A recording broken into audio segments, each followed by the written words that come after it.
Okay, so I knew I had a problem when Connie bought me a key ring that said, "I love you more than you love fishing." And I thought maybe I'm fishing a bit too much. But I thought it got the message across. I do like to fish, but I fish for fun. And Peter and James and John, they were professional fishermen. And what they did wasn't a matter of entertainment. In Luke 5, they'd been out fishing so that they could feed the kids, clothe the kids, pay the bills, the wages, the taxes. If they had a mortgage on the house, that had to be paid as well. And Peter had a bad day. In verse 2, they had been out fishing all night and they hadn't caught anything. Now, as we said, this fishing that they did was hard labor. This wasn't sitting with the pole by a beautiful riverbank in Montana or in South Dakota. They'd been grafting all night and they caught nothing. And now they're cleaning their nets as the preacher preaches. And what are they thinking about? Well, it sounds like they were listening to Jesus, but Peter had to be thinking about the night's fishing and the lack of fish. And they would have been going out again, so he's probably asking himself, will we catch any fish tonight? And when they're doing this, you have Jesus preaching. And, of course, they would have been listening to Jesus preaching, and it was uncomfortable for Peter. We're going to see that later. That's going to come out in his interactions with Jesus. Now, in verse 3, Jesus gets into Peter's boat and asks him to take him out a little onto the lake so that he can teach the people. He was obviously being crowded, so he needed some space. But it's interesting that Jesus does not ask to get into the boat. He just gets into Peter's boat. And then he asks him to take him out in the water. Now, how does Peter feel about this? We're assuming that they probably had multiple sets of nets, but he had a job to do and clean his nets, probably getting them ready for that night. And now Jesus is asking him to leave the nets that need to be cleaned and to take him out a little onto the lake. And now he's got Jesus in the boat. And if he was trying to ignore what Jesus was teaching, which at times we tend to do, now he's got Jesus teaching in the boat. So he doesn't have anything else to focus on. And what's Jesus teaching while he's on the lake? Well, we're not sure, but it could have been that text that we read in Matthew 6. Don't worry about what you'll eat. Don't worry about what you'll drink. Don't worry about what you wear. Jesus didn't only teach these things there. He would have taught these things on multiple occasions. And if he was telling them not to run after these things because the pagans ran after them, that would have been a hard lesson for Peter to hear. Because Jesus was saying you need to have trust and faith in your Father in heaven to take care of you. Now, did Peter need a sermon at this time in his life? Did he, whatever that sermon was, Jesus was teaching? Well, it seems evident that he did. But he might not have thought that. He might have thought, I have to clean those nets and feed these kids and take care of the family and pay the bills and the taxes and fix the boat and all of those things that would have been done with the money he would have earned from his fishing. So it could have been that Peter might have thought he needed a sermon at this point. You ever feel that way? You ever feel, God, I don't need another Bible study? Or I don't need more prayer, or I don't need to be singing. I don't need another sermon. I've got real life problems to deal with. I need X, Y, and Z taken care of. And then A, B, C, D, and E. And then we can go through the whole alphabet of the different troubles we have. And at times I might think, for goodness sake, God, just give me a break from the whole religion thing and take care of the practical needs. Wonder if Peter, who was in a practical needs situation, may have been struggling with that. Now in verse 3, Jesus says to him, he says to him to put out a little way onto the lake so that he can teach. Could Peter have said no? I think absolutely yes, he could have said no. I've got things to do, Jesus. This net needs to be cleaned. Can you ask someone else to get involved with what you're doing? I think he could have said that. But he didn't. He takes Christ out onto the water. And from that day for Peter, and from that day forward, everything is going to change for him. And nothing has changed today in the midst of our life issues. In the midst of all the list of things and the needs that we have, Christ steps into our lives, in a sense, uninvited, and says to us, I want you to participate in the mission. I want you to set aside your list of things that you believe you need, and I want you to participate in my mission. But Jesus is doing us a favor here.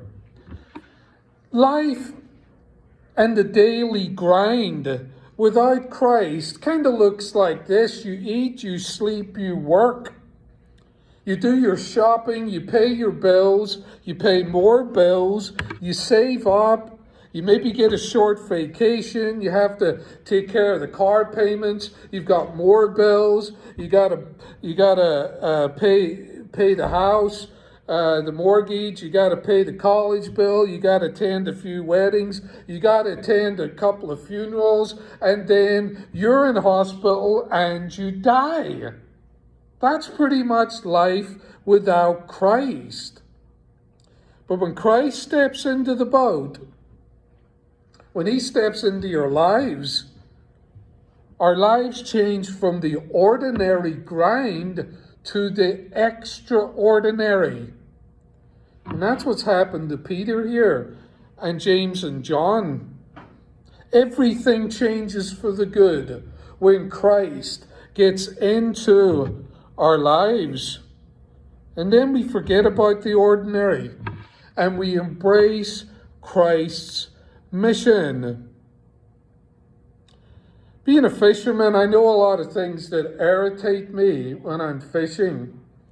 Catching your line up on a bush, thinking you've got a fish when you don't have one. But there's one thing above all that's irritating when you're a fisherman. And that's someone telling you how to do it. Usually they're uninvited. Oh, why don't you try here? Why don't you work on your casting? Why don't you change your fly? Have you tried this? I appreciate all the input, but leave me alone and let me fish. Now in verse 4, Jesus says to Peter, let's go fishing. Now remember, Peter the professional, has not caught any fish the night before. He's tired. He was trying to prep his nets, and now he's being told to go fishing. And who's telling him to go? The carpenter. What does a carpenter know about fishing? Nothing. Nothing. And when Jesus is telling Peter to go fishing, he's telling the expert, to go fishing at the wrong time of day.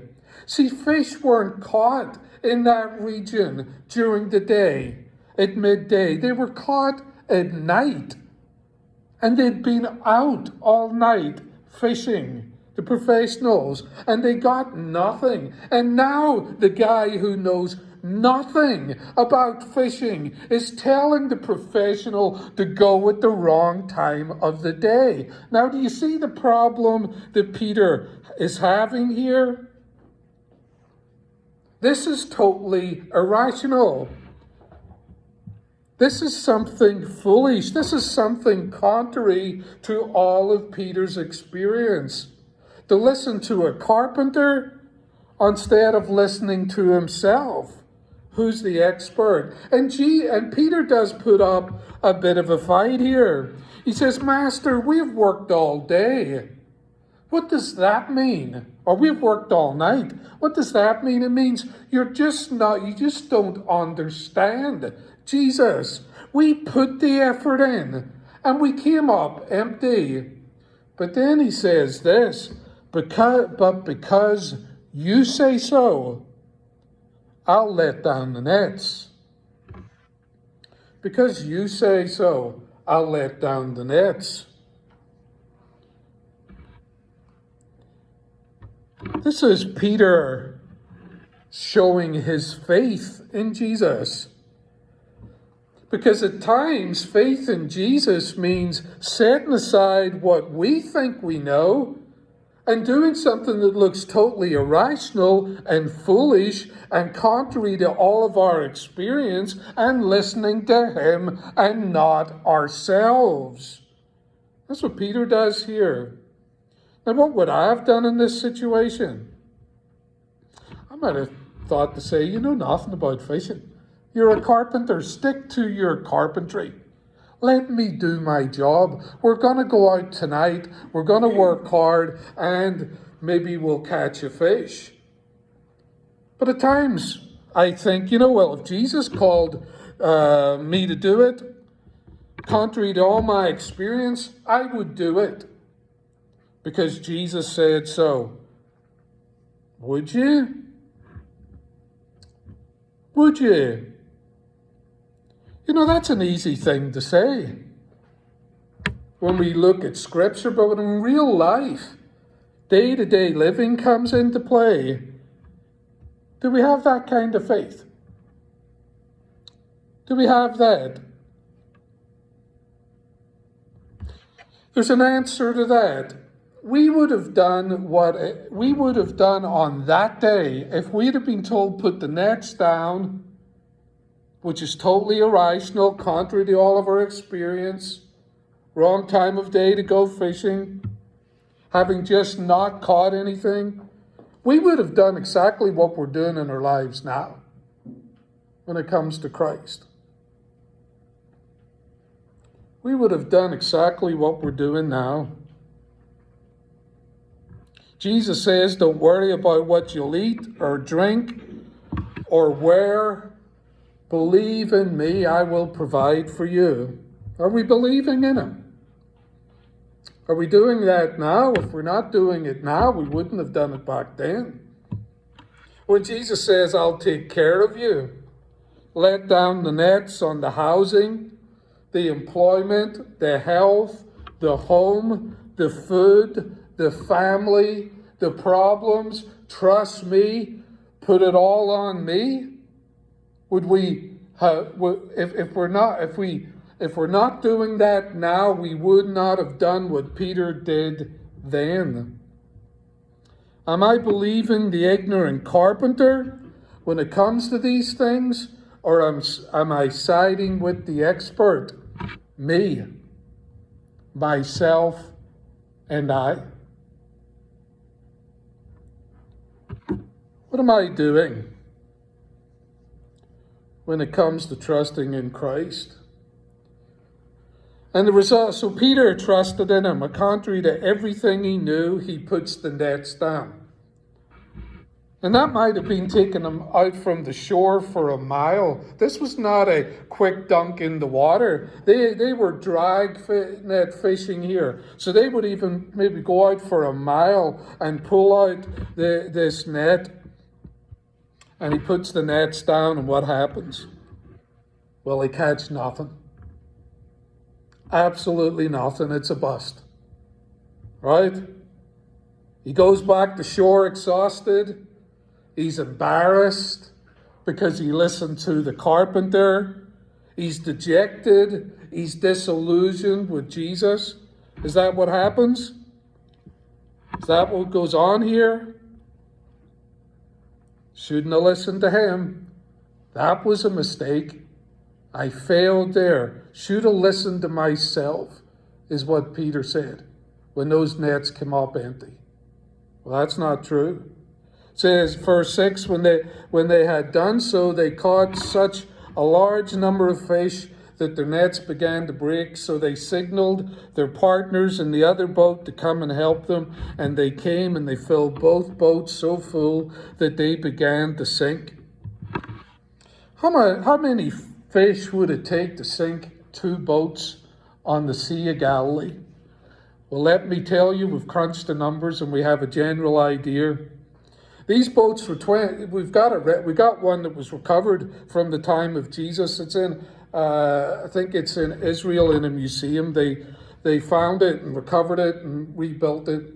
They're 27 feet long, 7.5 feet wide, and I think they're 4.3 feet deep. We've crunched the numbers. There's 2 of these boats. If they're fully manned, that means 13 guys in each boat, which they might have been. To fill those boats to the point of sinking with those specifications, it would take 27 tons of fish. And they may not have all been fully manned. 27 tons of fish to bring them to the point of where they would have sank. That's quite a catch. You know, Peter had not caught fish like that before in his life. You know it. You know it. Because all the fishermen are in awe of what's happening here. Now, what does this say to us? What does it say to us about setting aside our common experience, setting aside what is the wisdom of this world, setting aside our own expertise when it comes to life and putting our trust in Jesus? What does it say? It says, believe Christ. Believe in him. Don't believe in ourselves. Don't put our trust in ourselves.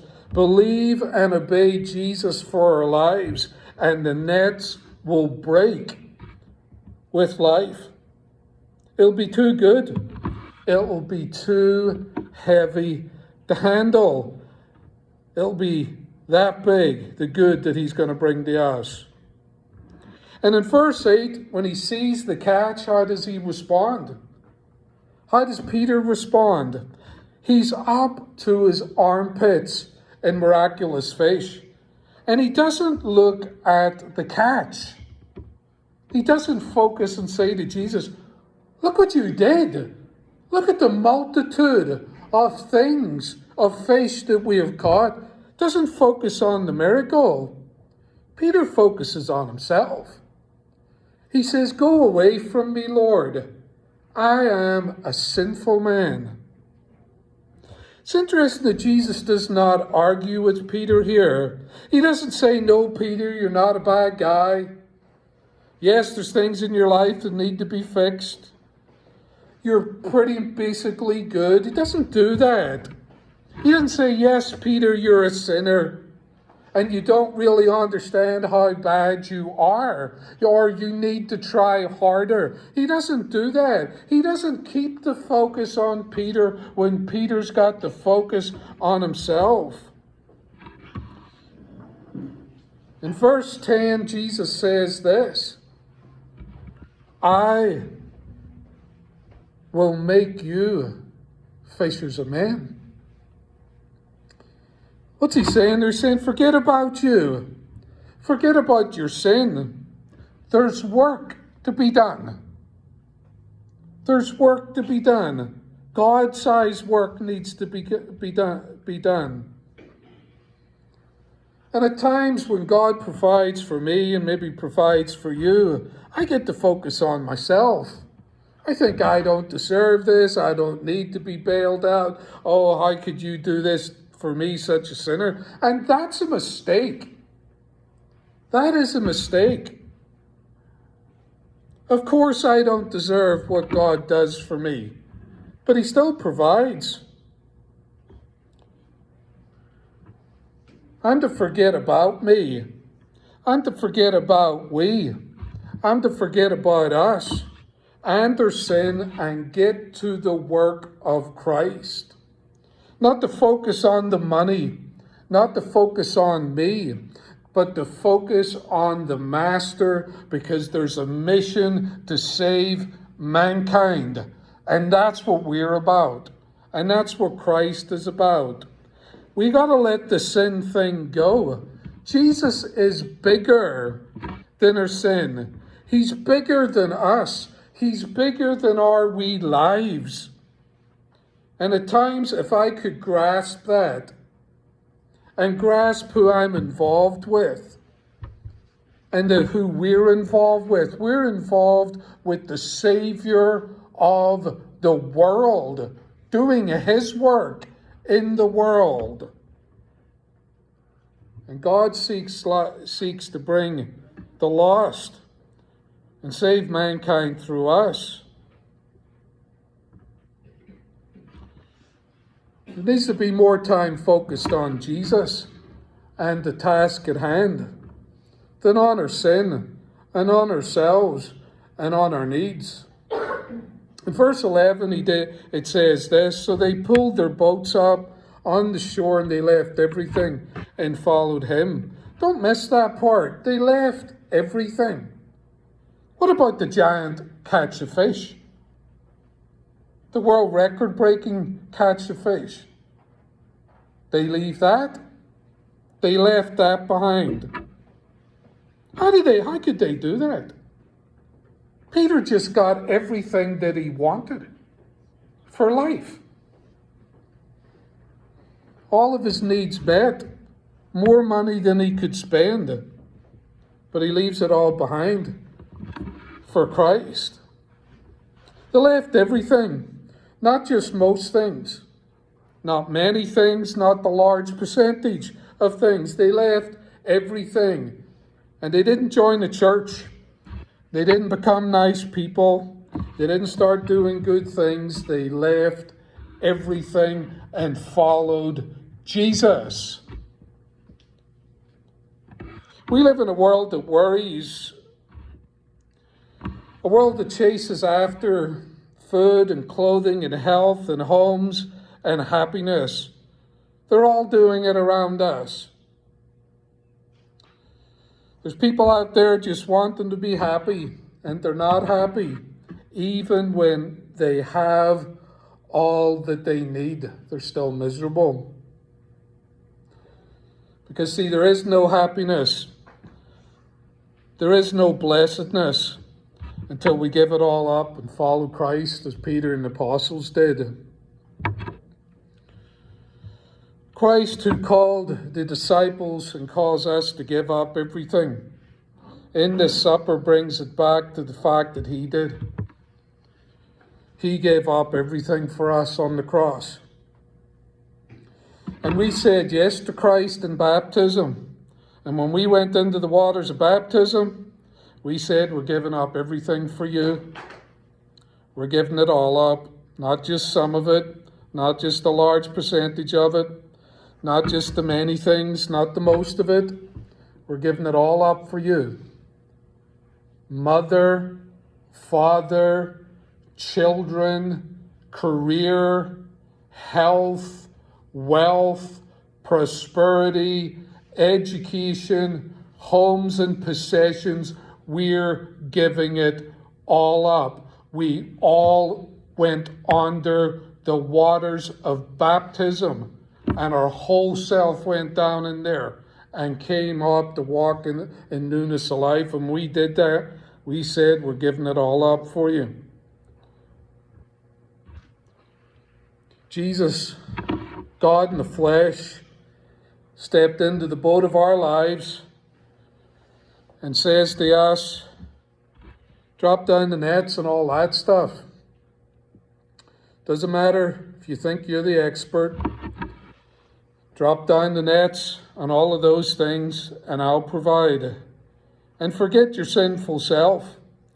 Let it go. There's no time for it, because there's work to be done.